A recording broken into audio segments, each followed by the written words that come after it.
Hello, আসসালামু আলাইকুম class 9 এর সুপার স্টুডেন্টসরা। কেমন আছো তোমরা সবাই? কি অবস্থা তোমাদের সবার? আশা করি তোমরা সবাই অনেক অনেক ভালো আছো। তো আজকে মূলত আমি তোমাদের এই ডেমো ক্লাসটাতে থাকছি, তোমাদের প্রাপ্তি আপু।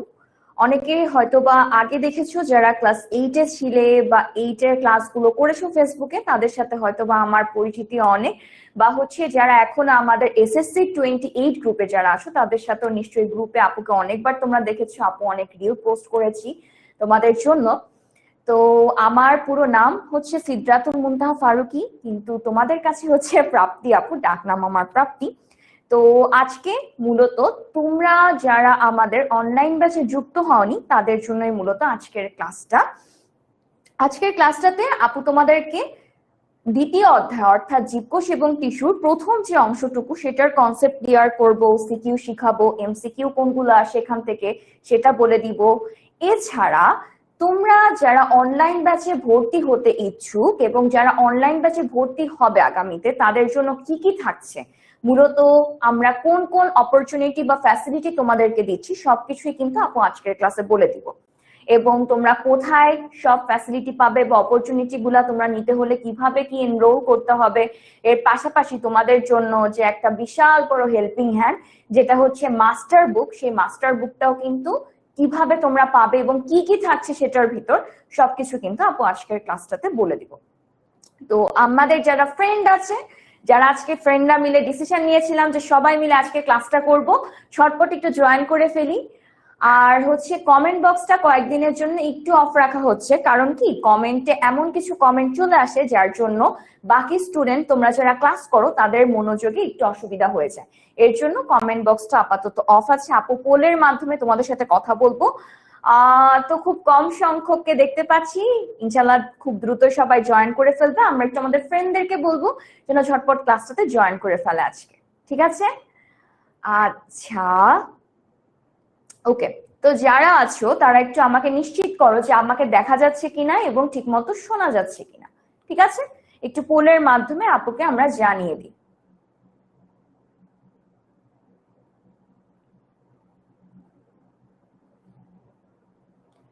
ওকে।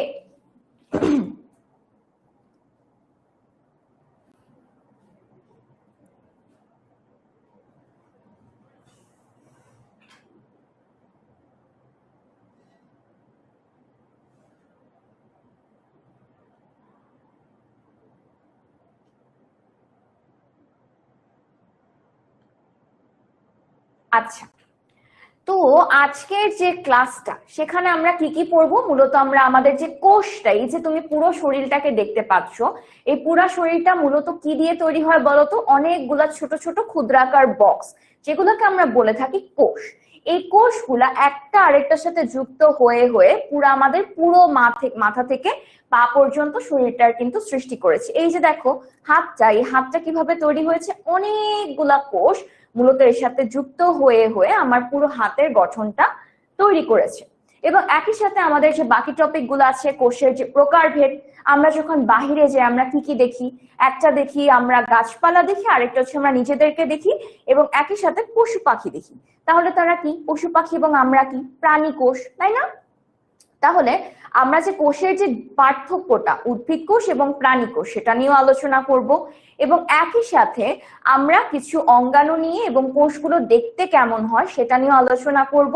এবং একই সাথে আমরা কোষ প্রাচীর নিয়েও আলোচনাটা করব আজকের ক্লাসটাতে। ওকে। তো আমার পরিচয় হচ্ছে, আমার পুরো নাম সিদরাতুল মুনতাহা ফারুকী প্রাপ্তি, তোমাদের প্রাপ্তি আপু। অণুজীব বিজ্ঞান বা এমন কিছু জিনিস যেটাকে আমরা খালি চোখে দেখতে পাই না, কিন্তু এই অণুজীব গুলা আমাদের শরীরের কিন্তু অনেক ক্ষতি করে থাকে। তো এইগুলা নিয়ে আপু আলোচনা করি, কিভাবে এদের থেকে মুক্তি পাওয়া যায়, কিভাবে ওষুধ তৈরি করা যায়, কোন ওষুধটা ভালো কাজ করবে, বা একটা ভ্যাকসিন যে আমরা দিই সেগুলা কিভাবে কাজ করে সেগুলা নিয়ে আপু কাজ করি। তো মাইক্রোবায়োলজিস্ট বলা যেতে পারে। তো তোমাদেরকে একটু বলে রাখি, তোমরা যারা আমাদের সাথে নতুন, আমাদের অনলাইন ক্লাসগুলো কিন্তু এমন ভাবে আমরা প্ল্যান করে থাকি যেন তোমাদের কোথাও যে তোমরা কোনো কিছুতে না আটকিয়ে যাও বা তোমাদের কোনো যেন অসুবিধা না হয়। যেমন দেখো এখানে ম্যাথের জাস্ট একটা ছোট্ট করে তোমাদেরকে দেখাচ্ছি, যেহেতু ম্যাথ নিয়ে তোমরা একটু বেশি ভয় পাও। দেখো ম্যাথের এই যে ক্লাসগুলোতে প্রত্যেকটাতে দেখো ভাগ ভাগ করে দেওয়া আছে। এখন ভাগ ভাগ করে কেন দেওয়া আছে?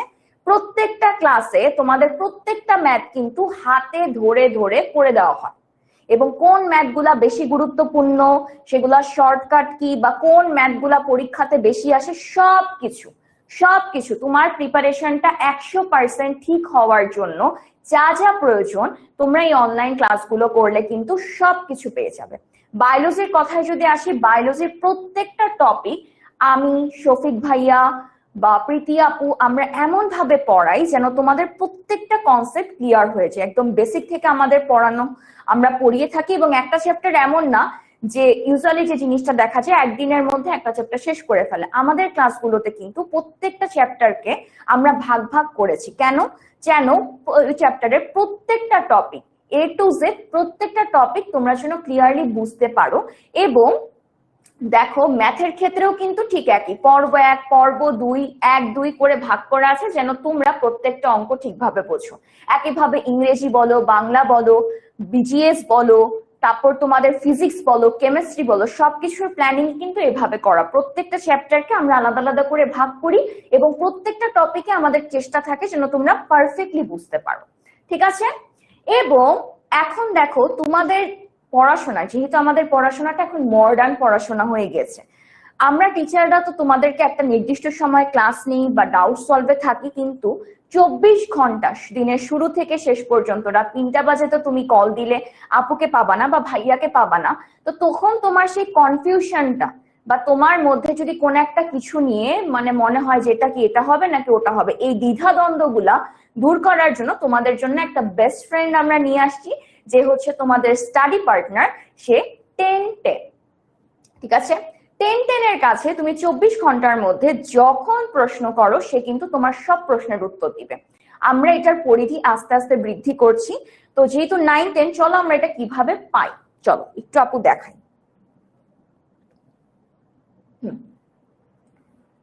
ওকে, দেখো তুমি যখন আমাদের একদম মেইন পেজে চলে যাবে, বা তুমি এখান থেকে যখন তোমার ক্লাসটা নির্বাচন করলে একদম মেইন পেজে যাওয়ার পর তুমি তোমার এখান থেকে শুরুতে একদম ক্লাসটা তুমি নির্বাচন করে ফেলবে। সেখানে এই যে ক্লাসের এই অপশনটাতে গেলে এই যে নবম শ্রেণীতে তুমি ক্লিক করলে, ক্লিক করার পর তুমি এই যে 10 মিনিট স্কুলের এই লোগোটাতে যখন ক্লিক করলে দেখো কি চলে আসছে, শুভরাত্রি। যে তোমাদের এখানে চলে আসবে মূলত নবম শ্রেণী, তোমরা যেহেতু বিজ্ঞানের ক্লাস, বায়োলজি তো বিজ্ঞান। এখানে গেলে দেখো তোমাদের জন্য যা যা আমরা রেডি করে রেখেছি সবগুলো অপশন পেয়ে যাবা। এগুলো হচ্ছে শর্টকাট স্কিল। এর মধ্যে দেখো একদম শুরুতেই কিন্তু 10-10 আছে, তুমি কোন কোন কোর্স নিয়েছো সেটা তুমি পেয়ে যাচ্ছ, ফুল রুটিনটা তোমার কোন দিন কোন সময়ে কোন ক্লাস হবে সবকিছু পেয়ে যাচ্ছ, প্রি বুকিংও তুমি দিতে পারছো, এবং তোমার লার্নিং রিপোর্ট। লার্নিং রিপোর্টটা একটু আগে দেখিয়ে নিই। লার্নিং রিপোর্টটা কি, তুমি যখন ক্লাসটাতে ঢুকবে তোমার সবকিছু ডিটেলস কিন্তু এখানে তুমি পেয়ে যাচ্ছ। তুমি ক্লাসে কতক্ষণ উপস্থিত ছিলে, তোমার ক্লাসে কি পরিমাণে কয়টা উত্তর তুমি ঠিক হয়েছে, কয়টা ভুল হয়েছে, তোমার ডেইলি এক্সাম কেমন হয়েছে, সবকিছুই দেখো। লিখিত পরীক্ষায় তুমি কত পাচ্ছ, পরীক্ষাতে কত পাচ্ছ, কুইজের ব্যাপারটা হচ্ছে আমরা ক্লাসটা যে করলাম, ক্লাসের প্রত্যেকটা টপিক আমি ঠিক মতো বুঝেছি কিনা সেটা যাচাইকরণের উপায় কি, ক্লাসের মধ্যে তো আমরা তোমাদেরকে প্রত্যেকটা টপিক পড়ানোর পর একটা করে এমসিকিউ পোল দিব, যেটার মাধ্যমে তুমি তো যাচাই করে নিতে পারছোই ক্লাসের মধ্যে, এবং কমেন্টে বা তোমাদের ডাউট সলভের জন্য যে টিচার আছে তাকেও তুমি জানিয়ে প্রবলেমটা তো সলভ করতে পারছো। এখন তোমার পড়ানো বুঝাটা কতটুকু হয়েছে সেটা নিশ্চিত করব কিভাবে, প্রত্যেকটা ক্লাসের পর তোমাদের একটা করে ডেইলি এক্সাম থাকবে, মূলত এমসিকিউ থাকবে 20টা 25টার মতো। সেটার মাধ্যমে তুমি কিন্তু যাচাই করে নিতে পারো যে আজকের ক্লাসের টপিকগুলো তুমি বুঝতে পেরেছো কিনা। এরপরে যদি তুমি কোনো বিষয়ে কনফিউজ থাকো তুমি ডাউট সলভ করতে পারো, এবং একই সাথে যদি আরো ভালোভাবে জানতে চাও বা টিচার যদি সেই সময় অ্যাভেলেবেল না থাকে সেই সময় তুমি কি করতে পারো, তুমি কিন্তু তোমার এই যে টিচারের কাছে যে তোমার যে বেস্ট ফ্রেন্ড 10-10 এর কাছে চলে যেতে পারো। এই যে দেখো 10-10 কি কিউট। ওকে, এখন অবধি তোমাদের হচ্ছে ফিজিক্স আর কেমিস্ট্রি আছে, কিছুদিনের মধ্যে বায়োলজি, ম্যাথ, ইংরেজি, বাংলা, সমাজ সবকিছু অ্যাড হয়ে যাবে। যে কোনো প্রবলেমে ও তোমাদের পাশে থাকবে। ঠিক আছে? ওকে, তোমরা বুঝলাম যে আমাদের লার্নিং ইম্প্যাক্টটা কিভাবে কি করব আমরা। লার্নিং রিপোর্টটা কি থাকছে, যে তুমি কতটুকু শিখলে, তোমার এক্সাম রেজাল্টটা কি হলো, এবং প্রতি মাসে শেষে তোমরা যারা অনলাইন ব্যাচে আমাদের সাথে যুক্ত থাকছো তোমাদের জন্য কিন্তু আমরা হচ্ছে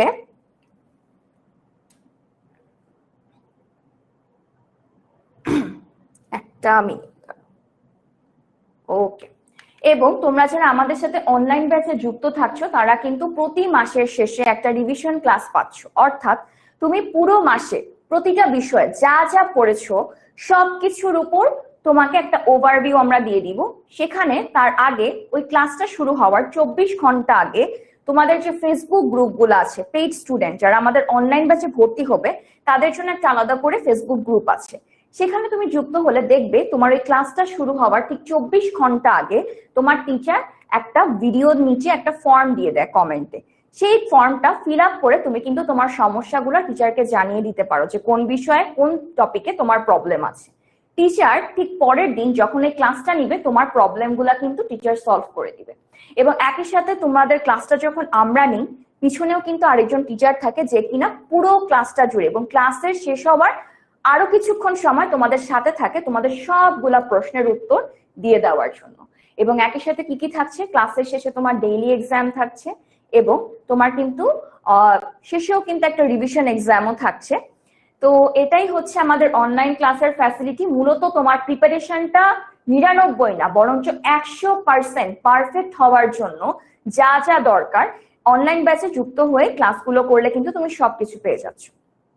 ওকে, এই যে তোমার স্টাডি পার্টনার, একে তুমি ঠিক এভাবে প্রশ্ন করলেই তুমি জাস্ট তোমার সাবজেক্টটা সিলেক্ট করে প্রশ্নগুলা করলে ও তোমার উত্তরটা ঝটপট দিয়ে দিবে। আর আসি মূল জিনিসে, সেটা হচ্ছে কৃতি শিক্ষার্থী সংবর্ধনা। এটা এমন একটা দিন যেটা তোমাদের জন্য অনেক স্পেশাল, আমাদের টিচারদের জন্য অনেক স্পেশাল। যেহেতু আমরা অনলাইনে তোমাদেরকে পড়াই, তোমাদেরকে দেখার আমাদের খুব একটা সুযোগ হয় না, কিন্তু আমরা কিন্তু অধীর আগ্রহে বসে থাকি এমন একটা দিনে যেদিন তোমাদের সাথে আমাদের সামনাসামনি দেখা হবে।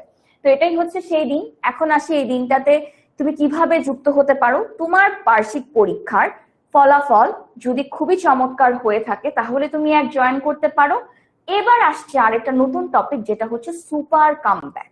এমন কিছু স্টুডেন্ট আমরা এবার পেয়েছি যারা হয়তো বা ষান্মাসিক পরীক্ষাতে কিছুটা খারাপ করে ফেলেছিল, এবং খারাপ করাতে এমন না যে তারা এমন ভাবটা নিয়ে নেয়নি যে তার জীবনে আর কিছুই হবে না বা তার দ্বারা আর কোনো কিছুই সম্ভব না, বরং সে কি করেছে, আত্মবিশ্বাস নিয়ে আরো দ্বিগুণ চেষ্টা করে সে প্রথমও হয়েছে, এমনও ঘটনা আছে। তো তুমি যদি কৃতি সংবর্ধনা অনুষ্ঠানে আসতে চাও তুমি ভালো ফলাফল করতে পারো, এবং যারা সুপার কামব্যাক দিবে, হয়তো বা কোন একটা পরীক্ষাতে খারাপ হয়ে গেল কিন্তু হতাশ না হয়ে আত্মবিশ্বাস অর্জন করে যারা আরো 3 গুণ 4 গুণ পরিশ্রম করে এসেছে, তাদের জন্য কিন্তু থাকছে হচ্ছে তোমার কৃতি সংবর্ধনা অনুষ্ঠান, যেখানে তোমরা টিচারদের সাথে দেখা করতে পারো। আয়মান ভাইয়াকেও তো দেখতে পাচ্ছ, আয়মান ভাইয়াও তোমাদের সাথে দেখা করবে। শুধু কি দেখা না, একই সাথে তোমরা কিন্তু অনেক অনেক গিফট পাবে। ঠিক আছে, এই যে দেখো প্রাপ্তি বুকে দেখা যাচ্ছে, দেখছো প্রাপ্তি আপু এই যে এখানে। তো এরকম সব টিচারদের সাথে কিন্তু তোমরা দেখা করতে পারো, অটোগ্রাফ নিতে পারো, ছবি তুলতে পারো, এবং আমরাও তোমাদের সাথে দেখা করতে পারি। এটা হচ্ছে আমাদের জন্য আনন্দের বিষয়। আচ্ছা, এখনই তোমরা যদি জয়েন করতে চাও এবং বাকি সবকিছু, যেমন তোমরা অনেকেই আছো হয়তো বা আমাদের সাথে অনলাইন ব্যাচে যুক্ত হবে না, তারপরেও কিন্তু তোমরা তোমাদের রেজাল্ট গুলা শেয়ার করতে পারো এই সুপার স্টুডেন্ট গ্রুপে। অবশ্যই আশা করি তোমরা যারা এখন ক্লাস করছো সবাই এসএসসি 20 সুপার স্টুডেন্ট গ্রুপে অলরেডি জয়েন হয়ে গেছে। ঠিক আছে, আচ্ছা এবার আসি, তোমাদের তো ক্লাসগুলা করার পাশাপাশি আমরা আরো কিছু জিনিস তোমাদেরকে দিব। সেই জিনিসগুলা কি, সেগুলো হচ্ছে মাস্টার বুক। ঠিক আছে, মাস্টার বুক অনলাইন ব্যাচে যুক্ত না হয়েও তুমি অর্ডার করে নিতে পারো।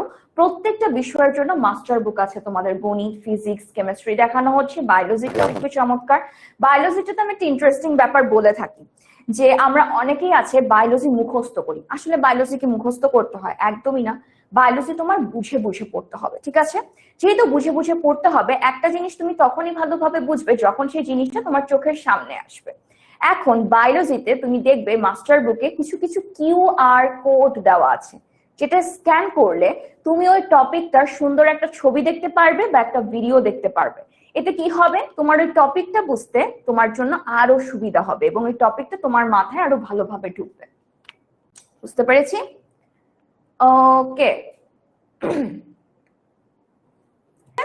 তো এই তো ছিল অনলাইন ব্যাচে ভর্তি হওয়ার তোমাদের কি কি পাচ্ছ তোমরা আমাদের পক্ষ থেকে। তো চলো এবার ক্লাসটা শুরু করি। আমাদের ক্লাসের শুরুতেই যে টপিকটা সেটা ছিল জীবকোষ। কোষ, আসলে কোষটা কি? কোষটা হচ্ছে তোমার হচ্ছে আপু শুরুতে কি বললাম যে আমার এই হাতটা তৈরি হয়েছে 1 লক্ষ 2 লক্ষ 3 লক্ষ কোষ দিয়ে। শুধু কি এই লক্ষ অধিক কোষ দিয়ে কি তৈরি হচ্ছে? একদমই না। এর পাশাপাশি এই কোষগুলাই কিন্তু আমার শরীরের গুরুত্বপূর্ণ কাজগুলো নিয়ন্ত্রণ করে। এই যে আমি অক্সিজেন নিচ্ছি, কার্বন ডাই অক্সাইড ছাড়ছি, বা আমি একটা খাবার খাচ্ছি, সেই খাবারটা যে পরিপাক হয়ে শরীরের গ্রহণ উপযোগী হচ্ছে, এই সব কিছু কিন্তু নিয়ন্ত্রণ করে কোষ। তাই কোষকে যদি বলা হয়, পরীক্ষাতে যদি কখনো আসে কোষ কি, আমরা বলবো যে এটা গঠন এবং জীবজ ক্রিয়াকলাপের একক। মানে কি জীবজ ক্রিয়াকলাপ? মানে কি জীবন্ত মানুষের যত কাজ আছে সেই সব কিছু কিন্তু তোমার নিয়ন্ত্রণ করে থাকে কোষ। তাহলে কোষটা অনেকটা কিসের মতো বলো তো? কনস্ট্রাকশন, বিল্ডিং এর মতো না? আমরা দেখেছি না বিল্ডিং গুলা যখন তৈরি হয় তখন আমরা কি দেখি? ইট গুলা একটার উপর আরেকটা ঠিক এভাবে বসে বসে এক একটা দেয়ালের মতো নির্মাণ করে, তাই না?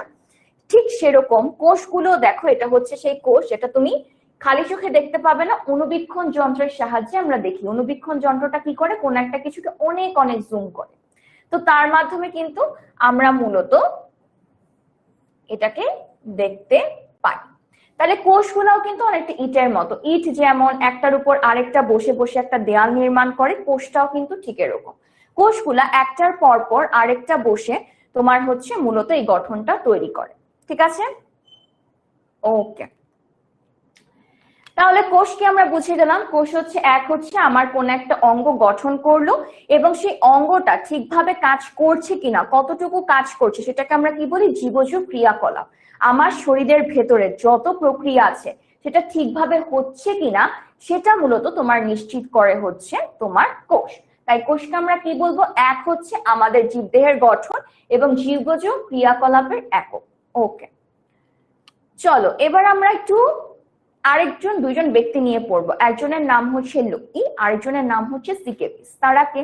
তারা মূলত কোষ নিয়ে কিছু মতবাদ দেয়। তাদের প্রথম যে কথা ছিল সেটা হচ্ছে কোষ একটা বৈষম্য ভেদ্য পর্দা। তুমি চিন্তা করো, এটা যদি তোমার কোষ হয়, এই কোষের ভেতর দিয়ে সবকিছু তো আর যাইতে দিবে না, কিছু কিছু জিনিস এর ভেতর দিয়ে চলে যেতে পারবে, আর কিছু কিছু জিনিস এর ভেতর দিয়ে যেতে পারবে না। এই যে কিছু কিছু জিনিস যেতে পারলো আর কিছু কিছু জিনিস যেতে পারলো না, এই পুরো বিষয়টাকে আমরা বলে থাকি বৈষম্য ভেদ্য পর্দা। মূলত কি বৈষম্য শব্দটার মানে কি? ভেদাভেদ করা। কোনোটাকে সে যেতে দিবে, কোনোটাকে সে যেতে দিবে না, এই পুরো বিষয়টাকে বলা হয় বৈষম্য ভেদ্য পর্দা। তার মানে বৈষম্য ভেদ্য পর্দা একটা নতুন শব্দ আমরা শিখলাম, একটু কঠিন। তার মানেটা কি? তার মানেটা হচ্ছে, প্রথমে আমরা ওয়ার্ডটাকে ভালো মতো দেখবো। শব্দটা কি? বৈষম্য। বৈষম্য শব্দটার মানে কি? ভেদাভেদ। কিভাবে ভেদাভেদ? তার মানে সে কিছু অংশকে তার ভেতর দিয়ে যেতে দিবে, আবার কিছু কিছু অংশকে তার ভেতর দিয়ে যেতে দিবে না।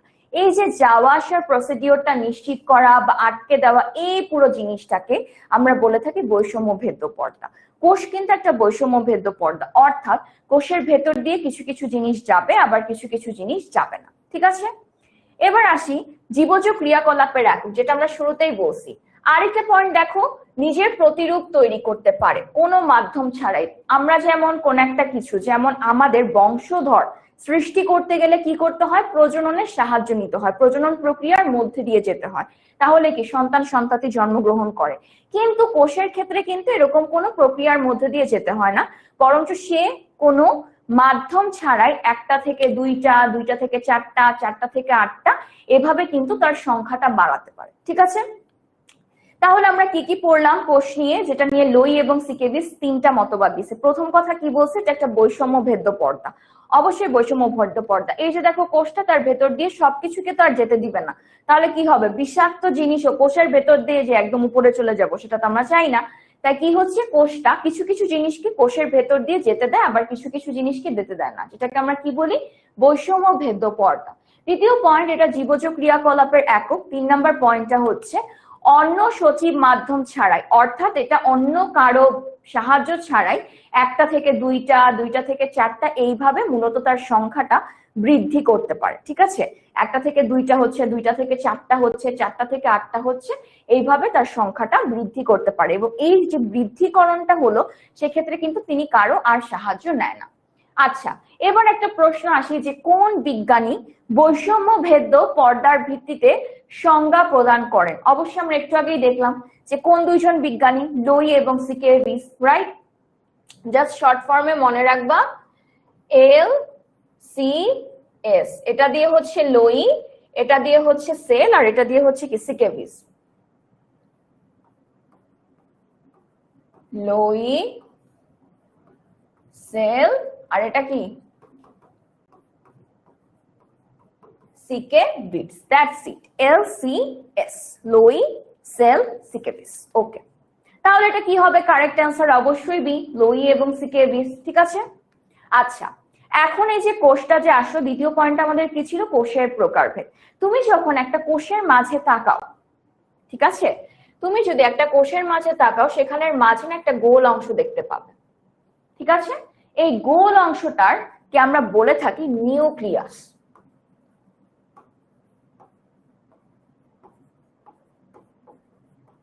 নিউক্লিয়াস, নিউক্লিয়াস মূলত দুই প্রকার হয়ে থাকে। কিছু কিছু নিউক্লিয়াস আছে যার সবকিছু থাকে, আবার কিছু কিছু নিউক্লিয়াস আছে যার মধ্যে সব কোনো কিছু ঠিকভাবে থাকে না, উল্টা পাল্টা ভাবে থাকে। তো তুমি যখন একটা কোষের দিকে তাকাও, সেখানে তুমি দেখতে পাবে একটা গোলাকার অংশ, যেটাকে আমরা কি বলি? যেটাকে আমরা বলে থাকি তোমার নিউক্লিয়াস। এই নিউক্লিয়াসটার শেপটা কেমন হবে? সেটা কি অপ্রকৃত হবে না প্রকৃত হবে? সবকিছু আমরা যে ভাগটাতে ভাগ করি সেটা হচ্ছে নিউক্লিয়াসের ভিত্তিতে। একটাকে ধরি যার নিউক্লিয়াসটা খুবই সুন্দরভাবে একদম পারফেক্টলি সুগঠিত, আর কিছু কিছু থাকে যেটাটা সুগঠিত নয়। ঠিক আছে, ওকে, এই পর্যন্ত কি আমরা বুঝেছি?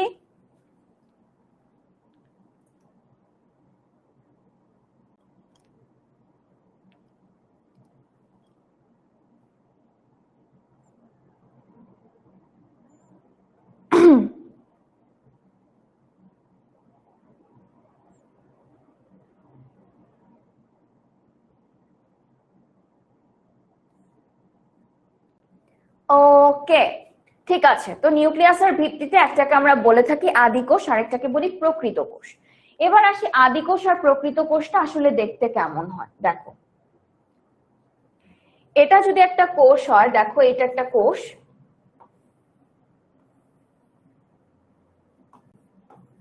এই হলো হচ্ছে ভাইরাস, ব্যাকটেরিয়া, এবং এগুলাকে জানো কি আমরা খালি চোখে না কখনোই দেখতে পাই না। ঠিক আছে, এদের নিউক্লিয়াসটা কিভাবে থাকে জানো? এভাবে নিউক্লিয়াসের ভেতরে সবকিছু, তো আমরা কি দেখলাম? নিউক্লিয়াসটা সুন্দরভাবে গোল হয়ে থাকবে, নিউক্লিয়াসের ভেতরের জিনিসগুলাও কি হবে? এরকম আবরণের ভিতর থাকবে। এখানে দেখো নিউক্লিয়াসের সবকিছু একদম ছড়ানো ছিটানো। ঠিক আছে, তাহলে বলো তো এই নিউক্লিয়াসটা কি সুগঠিত হবে? যার সবকিছু ছড়ানো ছিটানো, কোনো কিছু দিয়ে আবৃত নয়, তাহলে এটা কখনোই সুগঠিত হবে না। ইয়াস, এক্স্যাক্টলি। এই যে যেইসব কোষের তোমার নিউক্লিয়াসটা সুগঠিত নয়, অর্থাৎ তার ভেতরের কোনো কিছু কোন একটা ডিসিপ্লিনের মধ্যে নেই। ডিসিপ্লিন মানে কি? যখন কোন একটা কিছু কিছু দিয়ে আবৃত অবস্থায় থাকবে বা ঘেরাও করা অবস্থায় থাকবে, যেন সে অন্য জায়গায় চলে না, যে একটা নির্দিষ্ট সীমার মধ্যে থাকে, সেটাকে আমরা কি বলবো? ভালো বা সুগঠিত। এই ক্ষেত্রে তুমি যদি নিউক্লিয়াসটার দিকে তাকাও, নিউক্লিয়াসের সবকিছু কি ছড়ানো ছিটানো, তাহলে কি নিউক্লিয়াসটাকে আমি সুগঠিত বলতে পারবো? একদমই না। তাহলে এই নিউক্লিয়াসটা কি হয়ে যাবে? সুগঠিত নয়। কেন সুগঠিত নয়? কারণ তার নিউক্লিয়াসের কি আবরণ নেই।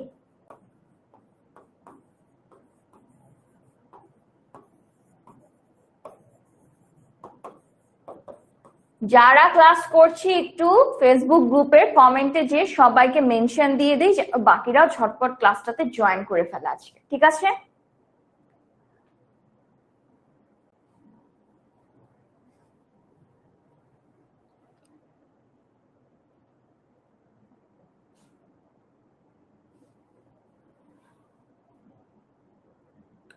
ওকে।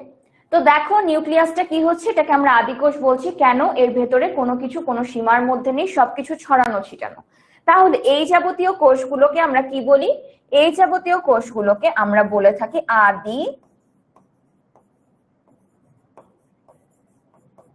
আদিকোষ।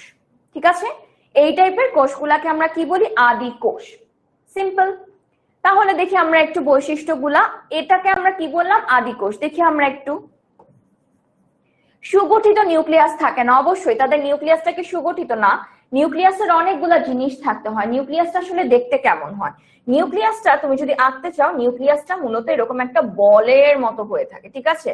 এরকম একটা বলের মতো হয়ে থাকে, যার বাহিরে দেখো চারিদিকে একটা আবরণ দেখতে পাচ্ছি, তাই না? এই যে একটা আবরণ, এর মাঝে কয়েকটা জায়গায় তোমার এরকম ফাঁকা ফাঁকা থাকে, অর্থাৎ এগুলাকে যেন আমরা তখন কি বলি, নিউক্লিয়ার রন্ধ্র, কারণ নিউক্লিয়ার মধ্যে দিয়ে অনেক কিছু যাওয়া আসার দরকার হয়।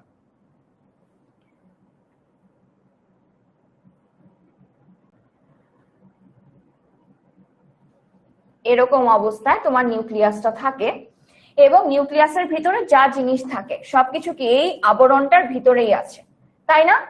এটাকে আমরা বলি একটা আদর্শ বা সুগঠিত নিউক্লিয়াস। এটা হচ্ছে কি সুগঠিত।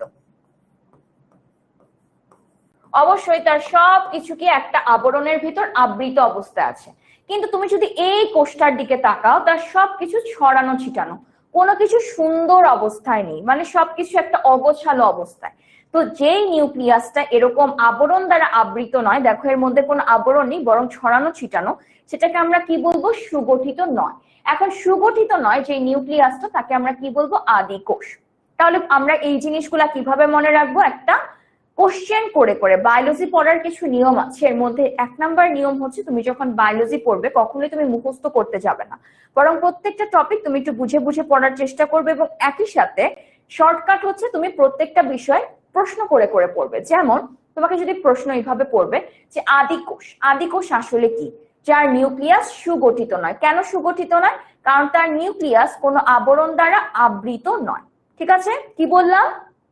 আদি কোষ কি, যার নিউক্লিয়াস সুগঠিত নয়। কেন নিউক্লিয়াস সুগঠিত নয়? কারণ তার নিউক্লিয়াস কোনো আবরণ দ্বারা আবৃত নয়। ঠিক আছে, এরপরের পয়েন্টে আসি। এই যে একটা প্রাণী যার কোনো কিছু ঠিক ঠিকানা নাই, তার কোনো লজ্জা শরম নাই, তার ক্রোমাটিন দেখো কিভাবে ছড়া আছে, এটা কোনো ভালো কথা, ভালো মানুষ না, একদমই না। যার অবস্থা এরকম, তার ভিতর কি আর কোনো ভালো অঙ্গাণু থাকতে পারে? পারে না। যে খারাপ, তার মধ্যে সবই খারাপ গুণ থাকে। তার মানে কি, তার মধ্যে অন্য কোনো অঙ্গাণু নেই। কারণ আমাদের কোষটার ভিতর এমন কিছু কিছু জিনিস থাকে যেটার মাধ্যমে আমার পুরো শরীরটা যেন কাজ করে। যেমন তুমি ব্লেন্ডারের একটা মেশিন দেখো, সেটা দিয়ে তুমি কি করি, ব্লেন্ড করো বা কোনো একটা কিছুকে মিহি করে ফেলো। সেটা করার জন্য কি ভিতরে দেখেছো একটা চাকার মতো অংশ আছে, কি করতে হয়, বাটন চাপ দিতে হয়, ওই চাকার মতো অংশটা এরপর ঘুরবে ঘুরবে। তার মানে কি, ওই ব্লেন্ডারের মধ্যেও এক একটা জিনিস এক একটা কাজ করে, রাইট? যেন পুরো ব্লেন্ডটা পারফেক্টলি হয়। ঠিক একইভাবে আমাদের শরীরটা গঠিত হয়েছে কোষ দ্বারা। কোষের ভেতরে এমন কিছু কিছু অঙ্গাণু থাকে, যে অঙ্গাণুগুলো থাকার কারণে আমাদের পুরো বডিটা বা দেহটা যেন পারফেক্টলি কাজ করে। ঠিক আছে, তো কি হচ্ছে এখানে, যখন আমি তাকালাম কি দেখলাম, যে এর কোনো কিছুই ঠিক ঠিকানা নেই। তার মানে কি, এর কোষের মধ্যে অন্য কোনো অঙ্গাণু থাকবেই না।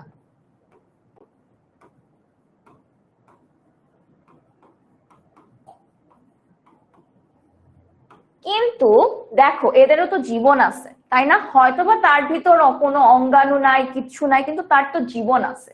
এখন আপু একটা শর্টকাট তোমাদেরকে বলে থাকি, যখনই কোনো কিছু প দিয়ে থাকবে, ঠিক আছে, প দিয়ে যখনই কিছু থাকবে, সেখানে মনে রাখতে হবে কি, সেখানে মনে রাখতে হবে এটা প্রাণ রিলেটেড। কি রিলেটেড? প্রাণ।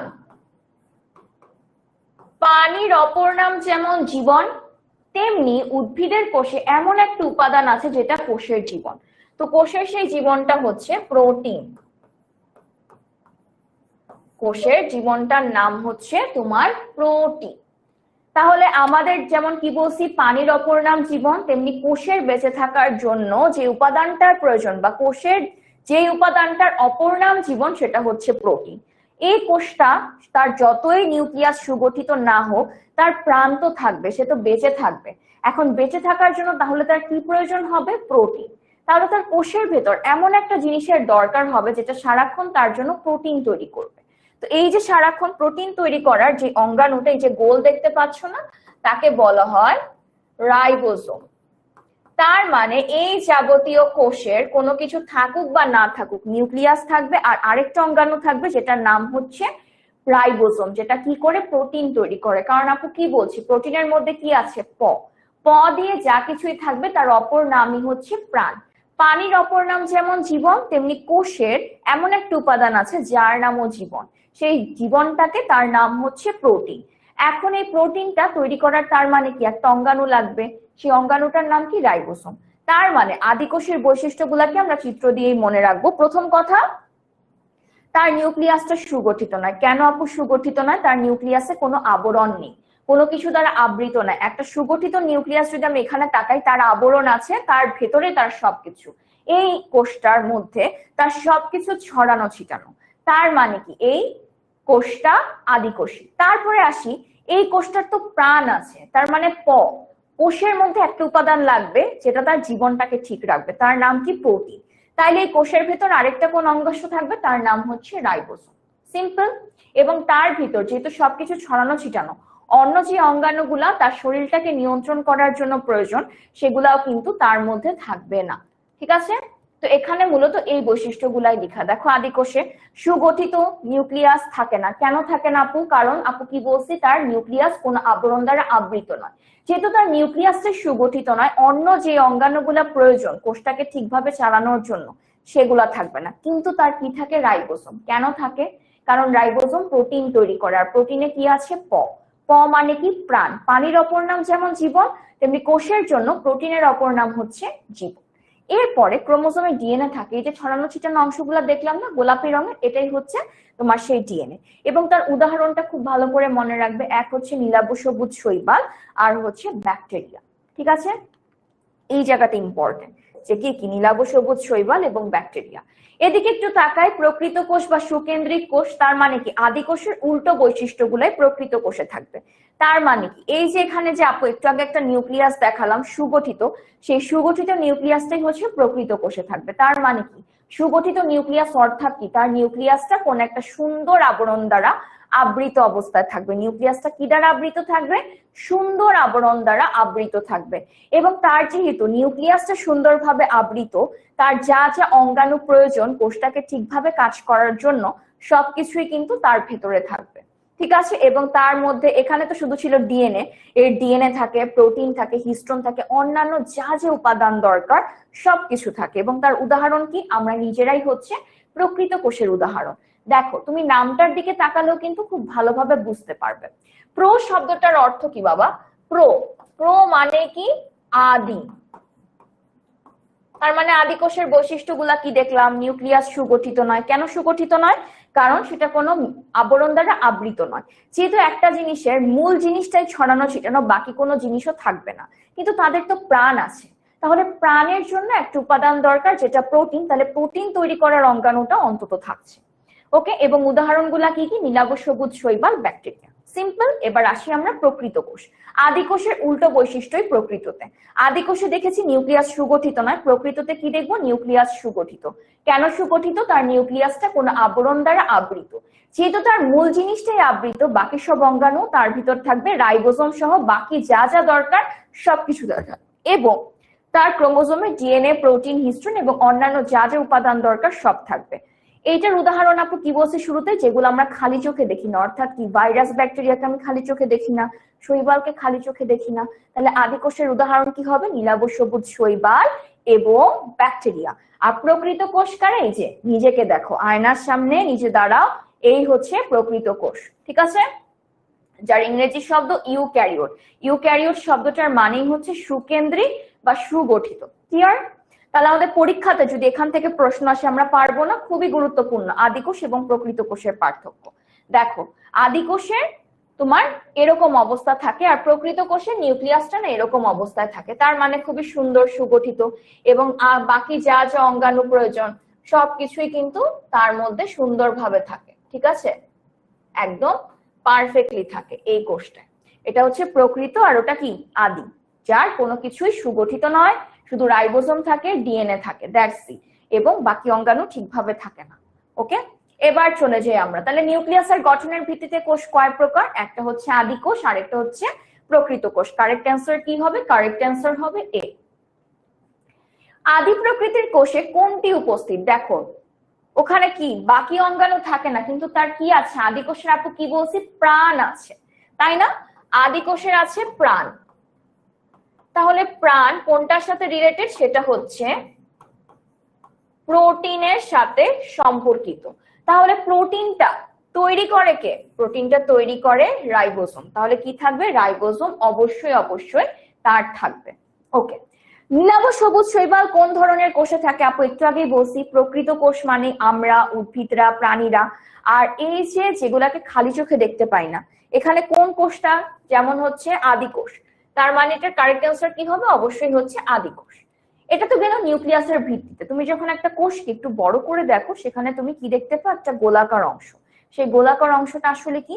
সেই গোলাকার অংশটা হচ্ছে মূলত তোমার নিউক্লিয়াস। আমরা একটু আগে দেখেছি যে নিউক্লিয়াসের গঠনটা কেমন হবে তার ভিত্তিতে দুই ভাগে ভাগ। এখন আমরা দেখব যে কাজের ভিত্তিতে, মনে করো সব কোষ তো আর একরকম কাজ করে না।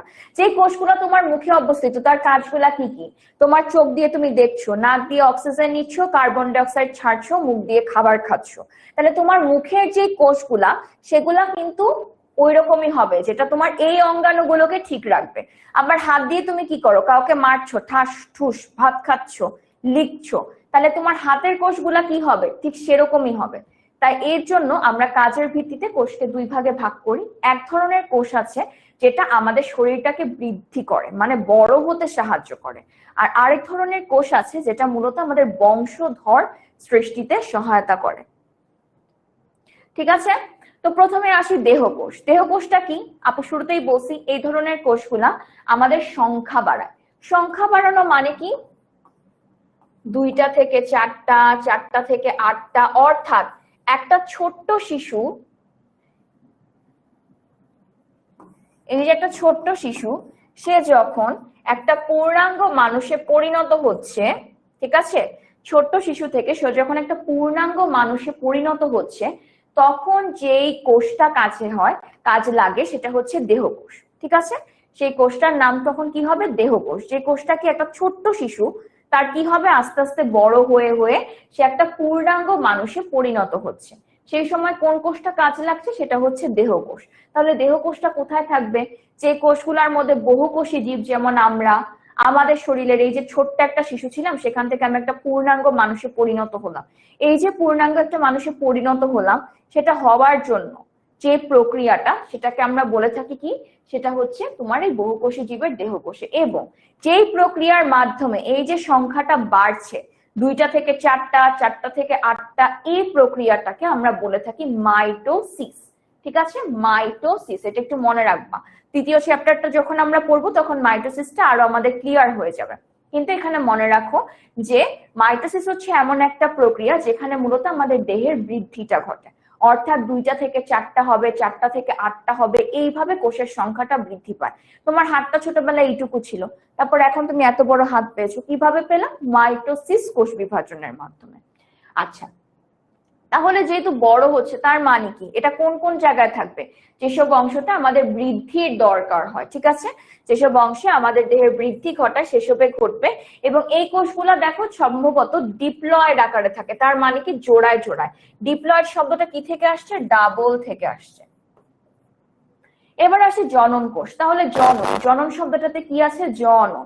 জননটা আসলে কি বলতো? জননটা হচ্ছে তোমার সেই প্রজনন। তাহলে এটা আমরা কোথায় দেখবো? যৌন জনন এবং জনক্রম দেখা যায় এমন জীবে অবশ্যই এটা উৎপন্ন হবে। এবং একই সাথে এটার জিনিসটা হয়, দেখো তুমি যখন একটা পূর্ণাঙ্গ মানুষ হচ্ছ, কিভাবে হচ্ছ? বাবার থেকে অর্ধেক আসে, মার থেকে অর্ধেক আসে, অর্ধেক অর্ধেক মিলে তুমি পুরো একটা 1 নম্বর মানুষে পরিণত হও। যদি এমন হতো বাবার থেকেও 1 আসে, মার থেকেও 1 আসে, এক এক মিলে কি হয়ে যাচ্ছে? 2, তখন কি দেখা যেত জানো? তোমার হাত হতো 4টা, পা হতো 4টা, মুখ মাথা হতো 2টা। ঠিক আছে, এই ধরনের অস্বাভাবিকতা দেখা যেত। তোমার একটা মানুষ হওয়ার জন্য, পূর্ণাঙ্গ মানুষ হওয়ার জন্য দরকার 1, সেই 1-এর অর্ধেক আসে বাবার থেকে, অর্ধেক আসে মার থেকে। অর্থাৎ বাবা মার থেকে যখন আসবে তখন তার একটু কমে যেতে হয়। তো এই যে একটু কমে যাওয়ার, দেখো বাবারও 1 ছিল, মার অর্ধেক ছিল, যখন তোমার কাছে আসছে কি হচ্ছে? বাবার 1 হয়ে গেল অর্ধেক, মার 1 হয়ে গেল অর্ধেক। তাহলে এই অর্ধেক অর্ধেক মিলে তুমি 1 হচ্ছ। জিনিসটা হচ্ছে এমন, এটা মনে করো বাবা, আর এটা মনে করো মা।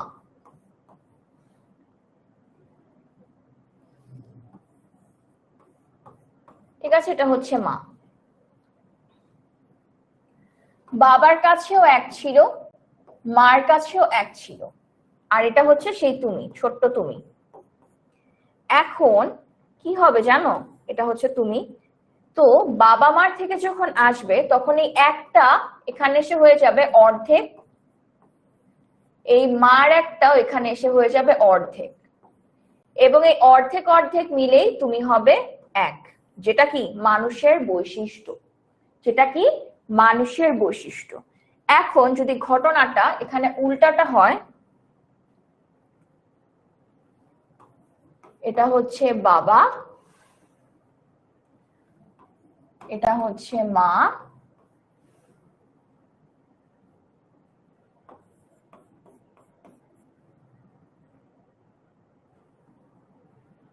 এটা হচ্ছে তুমি। যদি এমন হতো বাবারও এক মারও এক, এই দুইটা এক এখানে আসতো, তাহলে এক যোগ এক কত হচ্ছে দুই না?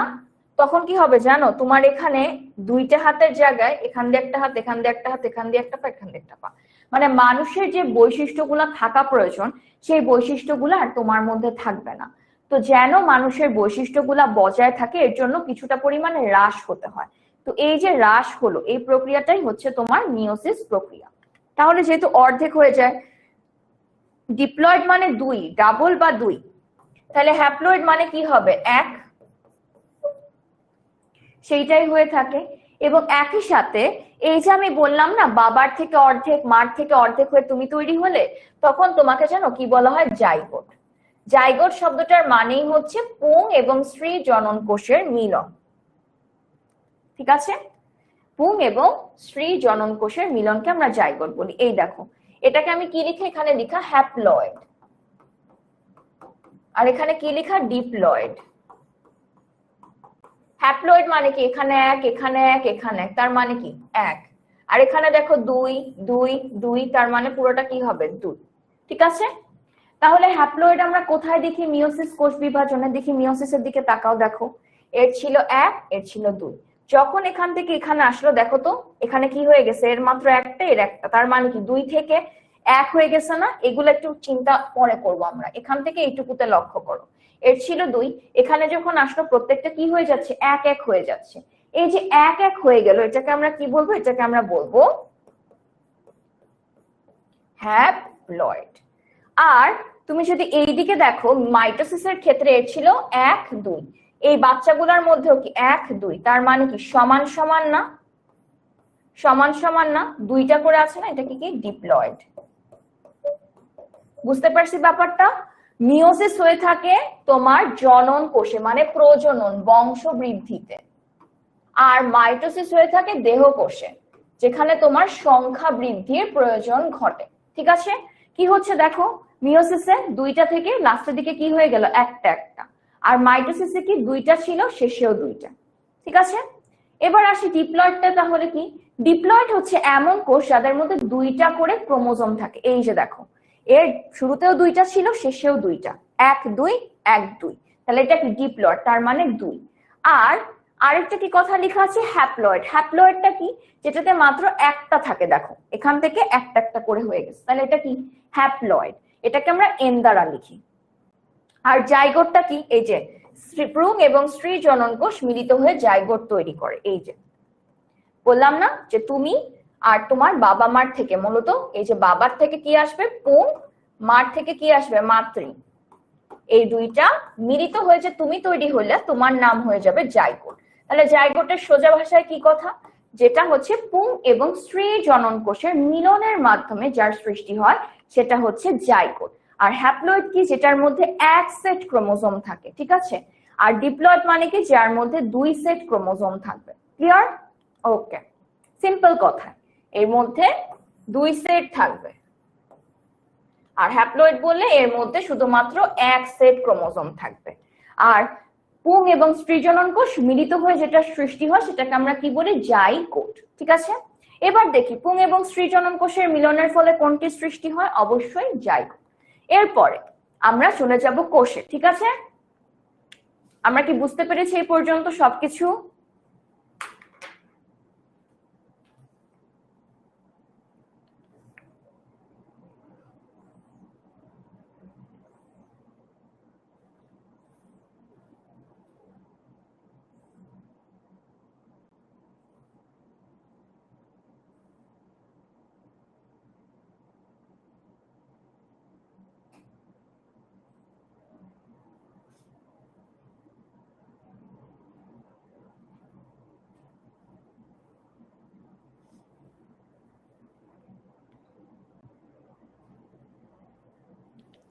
ওকে, চলো এবার আমরা একটু কোষের দিকে তাকাই। মূলত এখানে দুইটা কোষ দেখতে পাচ্ছি, একটা হচ্ছে উদ্ভিদ কোষ আর একটা হচ্ছে প্রাণী কোষ। প্রথমে উদ্ভিদ কোষটার দিকে তাকাই। উদ্ভিদ কোষে গেলে তুমি কয়েকটা জিনিস খুব ভালোভাবে দেখতে পাবা। প্রথম যে জিনিসটা, উদ্ভিদ তোমার থাকে কোথায়? বাহিরে। এখন সে যখন বাহিরে যাবে, শীতকালে তুমি যখন বাইরে যাবা বা বৃষ্টির মধ্যে তুমি যখন বাহিরে বের হচ্ছ, তোমার কিসের দরকার হয়? রেইনকোটের দরকার হয়, বা শীতকালে তুমি মোটা সোটা কাপড় চোপড় পরেই যাবা, রাইট? মোটা সোটা কাপড় চোপড় পরেই যাবা। তাহলে উদ্ভিদ যেহেতু কোনো কাপড় চোপড় ছাড়াই সে বাহিরে থাকে, তাহলে তার আবরণটা কি হতে হবে? অনেক মোটা স্তরের হতে হবে, ঠিক আছে? তো উদ্ভিদ কোষের দিকে তুমি যদি তাকাও, এর মধ্যে একটা বিশেষ অঙ্গাণু থাকে, সেটাকে যেন আমরা কি বলি? কোষ প্রাচীর। মূলত উদ্ভিদ কোষটা যদি এমন হয়ে থাকে, তার বাহিরেও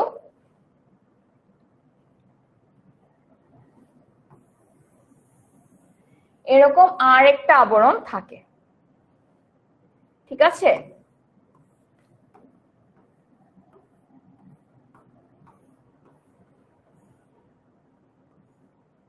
ঠিক আছে, এই যে বাইরের আবরণটা, এটাকে আমরা কি বলি? এই যে কোষ প্রাচীর। অবশ্যই, কারণ তোমার এটা কোথায় থাকছে? বাহিরে থাকছে না? উদ্ভিদ কোষটা তো বাহিরে থাকছে, তাই তার একটা মোটা চাদরের দরকার হয়। উদ্ভিদ কোষের সেই মোটা চাদরটা হচ্ছে কোষ প্রাচীর। এরপর তুমি যদি কোষটার দিকে তাকাও খুব বড় করে, দেখবে এর মাঝে এরকম কিছু ফাঁকা জায়গা দেখা যাচ্ছে, ঠিক আছে?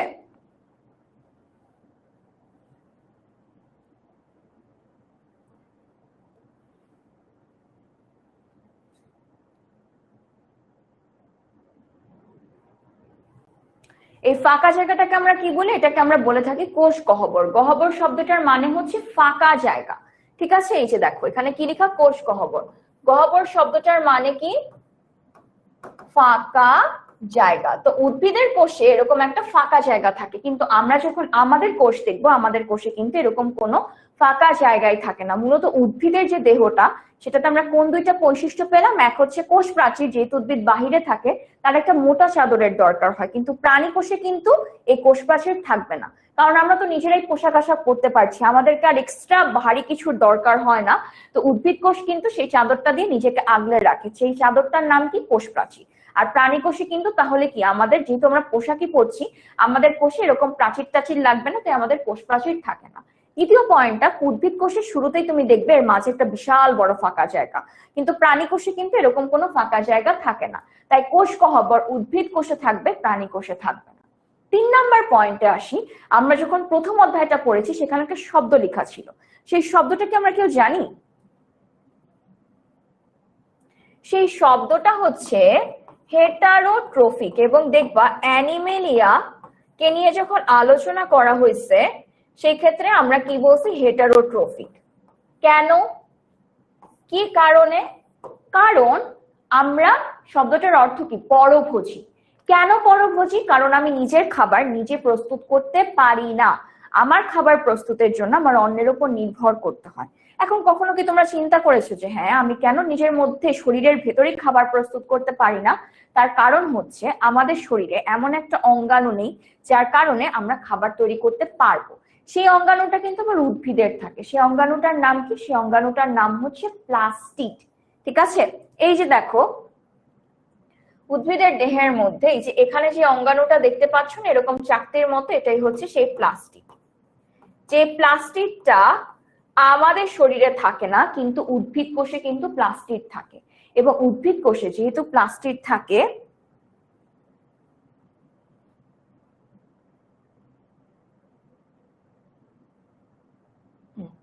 একটা সেকেন্ড, ওকে, উদ্ভিদ কোষে যেহেতু প্লাস্টিড থাকে, তাই বলতো এরা কি করতে পারে? নিজের খাবার নিজেরা প্রস্তুত করতে পারে। কিন্তু আমাদের শরীরে তো প্লাস্টিক নেই। যদি আমাদের শরীরে প্লাস্টিক থাকতো, তাহলে আমাদের গায়ের রং কি হতো বলতো? সবুজ বর্ণের হতো। যেহেতু আমাদের গায়ের রং সবুজ বর্ণের না, তার মানে কি আমাদের শরীরে প্লাস্টিক নেই। যেহেতু আমাদের শরীরে প্লাস্টিক নেই, তাহলে আমরা কি করব? নিজেদের খাবার নিজেরা প্রস্তুত করতে পারবো না।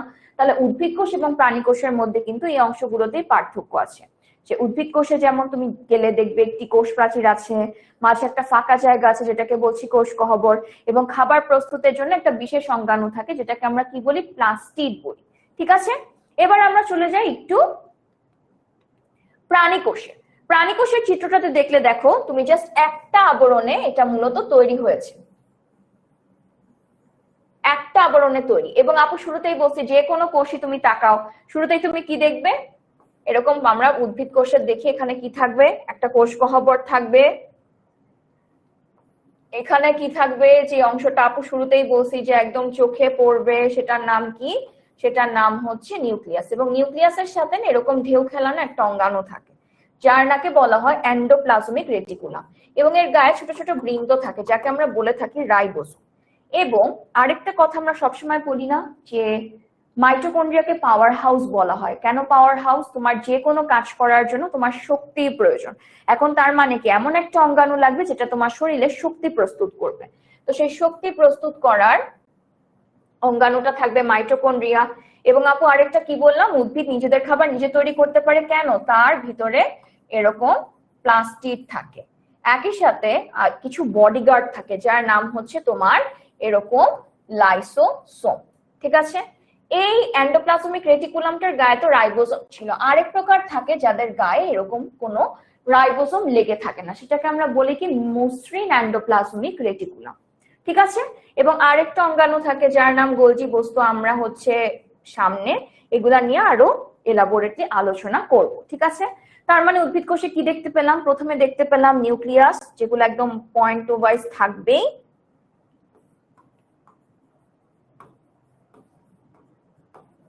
তারপরে কি এখানে কি ছিল, রাইবোসোম, তার মানে রাইবোসোম যার সাথে লেগে থাকবে, তার মানে কি এই অংশটাতে তুমি যখন হাত দিবে তোমার হাতে লাগবে না, তাহলে এটা কি হয়ে যাবে, অমসৃণ, মসৃণ নয়।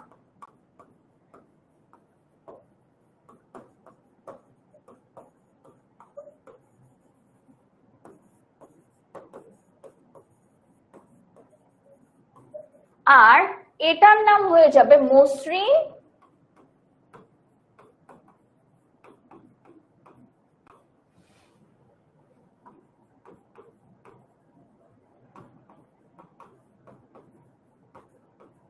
এন্ডোপ্লাজমিক রেটিকুলাম, এটার নাম কি হবে, মাইটোকন্ড্রিয়া।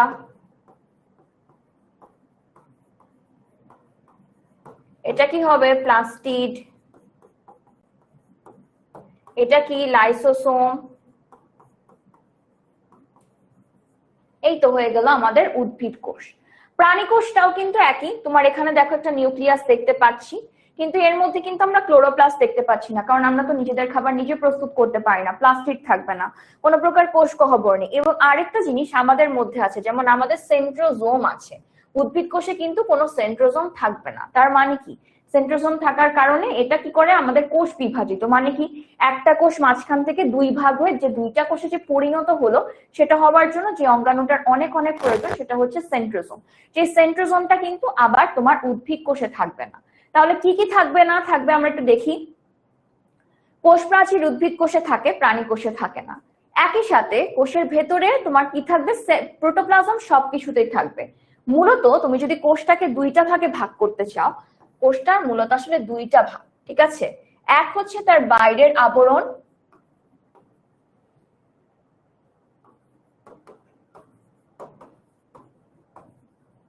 আর একটা হচ্ছে ভেতরের। কোষের ভেতরে যা কিছু থাকবে তার নাম হয়ে যায় প্রোটোপ্লাজম। প্রোটোপ্লাজম মূলত কোষের বাইরে তোমার আবরণ, তার ভেতরে যা কিছু তার নাম প্রোটোপ্লাজম। এই প্রোটোপ্লাজমকে আমরা আবার দুইটা ভাগে ভাগ করি। মূলত কোষের ভেতরে তুমি দেখবে এরকম একটা তরল থাকে, আর হচ্ছে কি বলছে আপু শুরুতেই যেটা গোল দেখা যায় সেটা হচ্ছে নিউক্লিয়াস।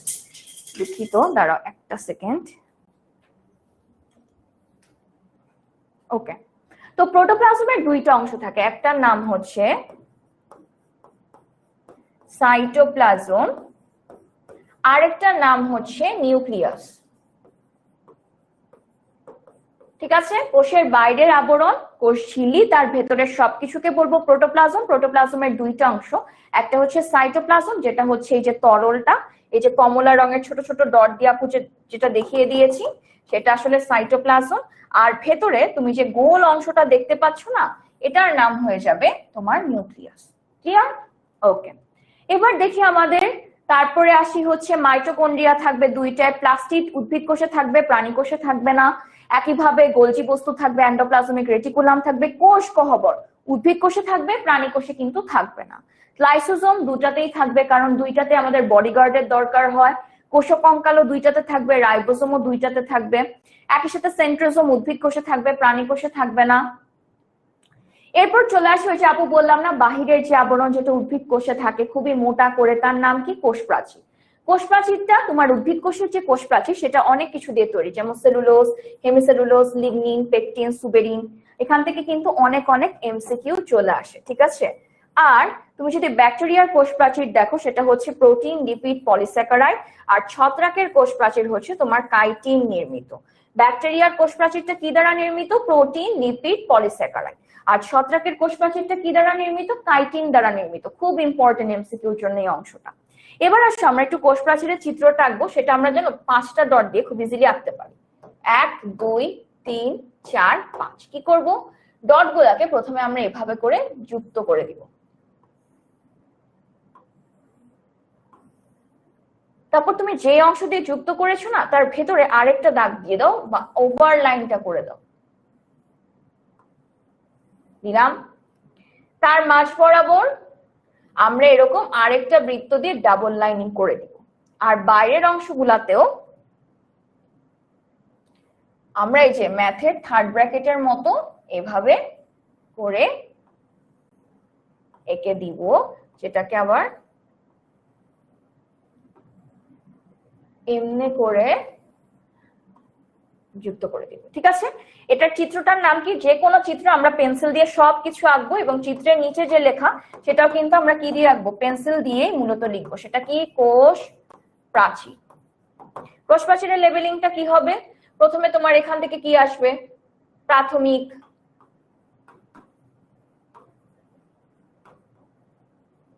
তারপরে এই ফাঁকা জায়গাটা কি? মধ্য পর্দা,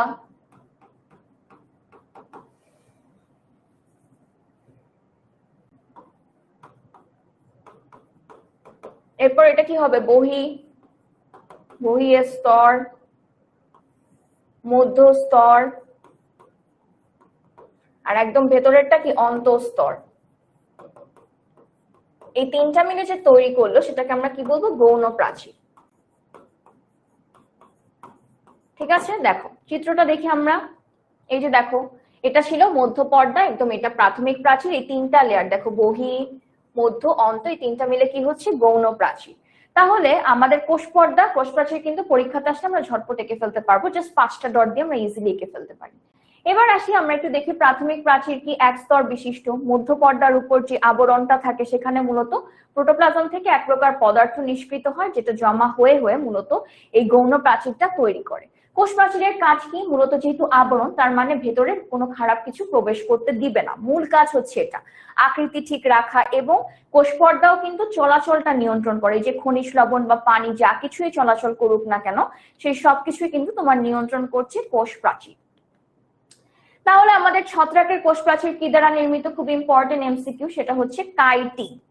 এরপরে আমরা সৃজনশীলটা প্র্যাকটিস করব, কিন্তু তার আগে আমরা ঝটপট আরেকবার একটু দেখে নেই যে যারা পরে জয়েন করেছো তাদের জন্য যে আমরা আসলে কি কি পাবো। তো অনলাইন ব্যাচে ভর্তি হলেও কিন্তু তোমরা 10-10 কে এই যে এভাবে করে পেয়ে যাচ্ছ। মূলত তুমি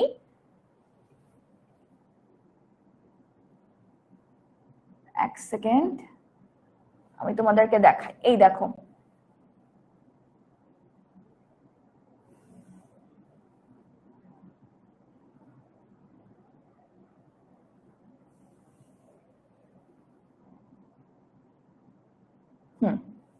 কি করব? প্রথমে আমরা প্রথম যে কাজটা হবে এখানে যে আমাদের নবম শ্রেণী নির্বাচন করা, করলে এরপর 10 মিনিট স্কুলে তুমি ক্লিক করে দিবে। করলেই দেখবে এখানে তোমার সবগুলো অ্যাক্সেসরি তুমি পেয়ে যাবে, সেটা হচ্ছে টপ 10, লার্নিং রিপোর্ট, সবকিছু A to Z তুমি সবকিছুই কিন্তু এখানে পেয়ে যাবে। তুমি যখন 10-10 এ ক্লিক করবে এখানে কিন্তু তোমার A to Z সবকিছু দেওয়া আছে। এখন অব্দি ফিজিক্স এবং কেমিস্ট্রি আছে, কিছুদিনের মধ্যে বাকি সাবজেক্ট গুলাও কিন্তু এর মধ্যে যুক্ত হয়ে যাবে।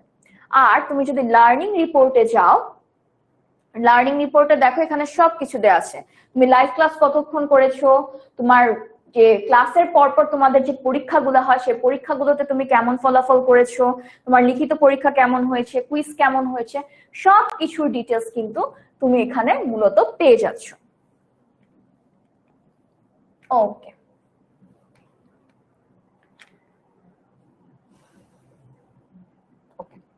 তো চলো আমরা এখন এই সৃজনশীলটা একটু প্র্যাকটিস করব। যে তিনটা ছবি দেওয়া আছে, চিত্র এ, বি এবং সি। চিত্র এ তে কি দেওয়া আছে, অ্যারেনকাইমা কি, 2 নম্বরে বলা আছে প্যারেনকাইমা কি, এগুলা নিয়ে আমরা এই চ্যাপ্টারের আরো সামনে পড়বো। এ চিত্রের গঠন, এ চিত্রটা দেখো তো কিসের মতো লাগছে, আরেকটা কি বলছে বি এবং সি। বি এবং সি নিয়ে আমরা সামনের চিত্রগুলা পড়বো, কিন্তু আপু ছোট্ট করে তো অলরেডি দেখিয়ে দিয়েছি। বিটা কি বলতো, একটা মাইটোকন্ড্রিয়ার স্টেপ। মাইটোকন্ড্রিয়াকে আমরা কি বলি, পাওয়ার হাউস বলি। তার মানে কি এখানে মূলত শক্তি উৎপন্ন হয়। আর এই পাশে যদি আমরা তাকাই, এটার নাম হয়ে যায় ক্লোরোপ্লাস্ট, যেটা উদ্ভিদে থাকে, যেটা উদ্ভিদের খাবার তৈরি করে। তো আমরা সৃজনশীলের গ নাম্বারটাতে কি লিখবো, প্রথমে লিখবো কোষ প্রাচীর। তাহলে আমাকে প্রশ্নে কি বলছে, এর গঠন ব্যাখ্যা করতে। তুমি সুন্দর মতো কি করবে, এর গঠনটা ব্যাখ্যা করবে, যে কোষ প্রাচীর কি কি দিয়ে তৈরি, কিভাবে তৈরি, কোথায় কোথায় থাকে। যেমন এটা উদ্ভিদ কোষে থাকে, প্রাণী কোষে থাকে না।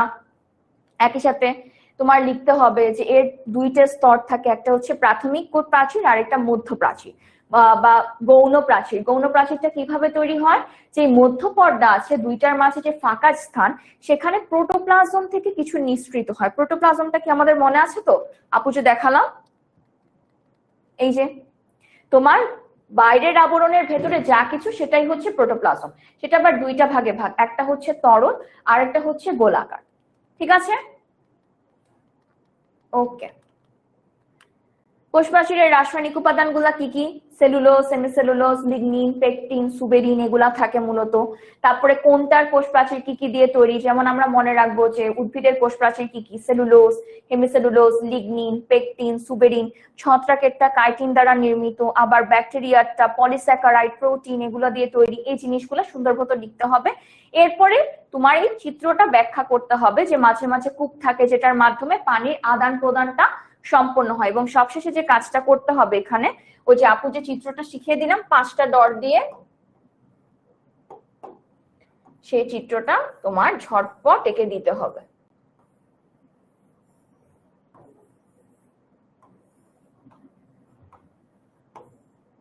এই চিত্রটা এঁকে দিলেই হয়ে যাবে।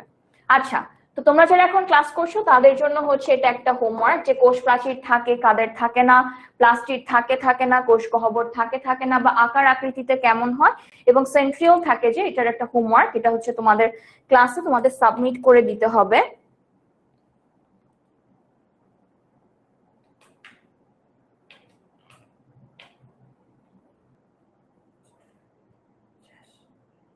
আচ্ছা, তো এটা তোমরা সাবমিট করে দিবে। আর আজকের ক্লাসটা এই পর্যন্তই ছিল। তো তোমরা কিন্তু চাইলে, তোমরা যারা আমাদের সাথে সামনে অনলাইন ব্যাচে যুক্ত হবে, তারা কিন্তু 10-10 পাচ্ছ। এবং আপাতত তোমাদেরকে দেখালাম যে আমাদের ক্লাসগুলা কিভাবে ভাগ করা হচ্ছে, সে অনুযায়ী মূলত ক্লাসগুলা হবে। প্রত্যেকটা টপিক যেন তোমরা ক্লিয়ারলি বুঝো সেটা আমরা নিশ্চিত করব। এবং একই সাথে কিন্তু তোমাদের 10-10 থাকছে, এবং তুমি প্রতি মাসে কি কি করছো সেটাও কিন্তু লার্নিং রিপোর্টে থাকছে। তো আশা করি ইনশাল্লাহ তোমাদের সাথে সামনের ক্লাসগুলোতে হয়তো বা দেখা হবে। তো ভালো থাকো, আল্লাহ হাফেজ।